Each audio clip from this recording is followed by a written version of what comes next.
নমস্কার বন্ধুরা, বাঙালির রান্নাঘরে আপনাদের স্বাগত। বন্ধুরা দেখুন, আমি আজকে মাংস নিয়ে নিয়েছি। মাংস আজকে সব গোটা মশলায় রান্না হবে। আদাটা কাটা হচ্ছে কুচি কুচি করে, এভাবে করে আদা রসুন পেঁয়াজ সব কুচি কুচি করে কেটে নেব, কিছুই বাটা হবে না। দেখুন আদাটা কুচি কুচি করে কাটা হচ্ছে, এভাবে কুচি কুচি করেই দেওয়া হবে। খুব সুন্দর কুচি কুচি করা হচ্ছে। দেখুন বন্ধুরা, আদাটা কুচি কুচি করে কাটা হয়ে গেছে, এবার রসুনটা কাটা হচ্ছে। দেখুন বন্ধুরা, সব আমি কুচি কুচি করে কেটে নিয়েছি। গোলমরিচ কটা থেতো করে নিয়েছি আর কটা গোটা দিয়েছি।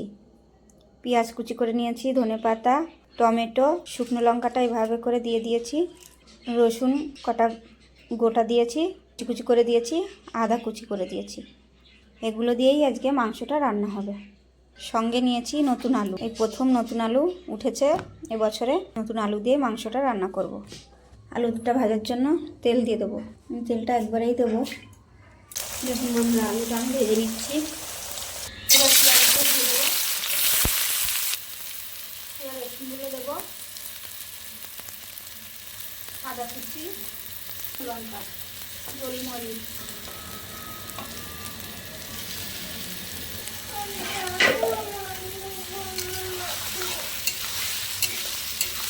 এবার মশলাটাকে ভালো করে কষিয়ে নেবো।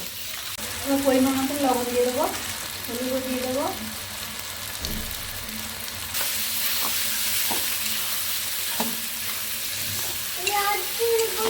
গ্রেভিটা কত সুন্দর হয়েছে।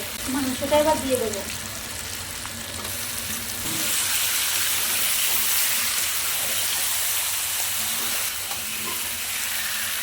দেখুন বন্ধুরা, মাংসটা কষানো হচ্ছে, কালারটা দারুণ এসেছে।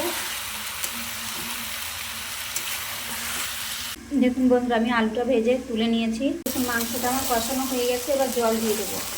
গরম জল করে রেখেছিলাম, গরম জলটা দিয়ে দেবো।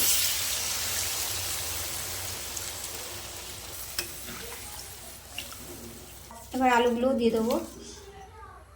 এবার ঝোলটা ভালো করে ফুটিয়ে নেব।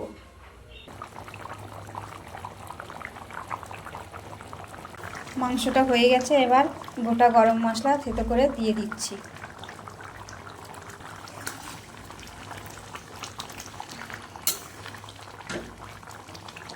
এবার ধনেপাতা কুচি দিয়ে দেবো।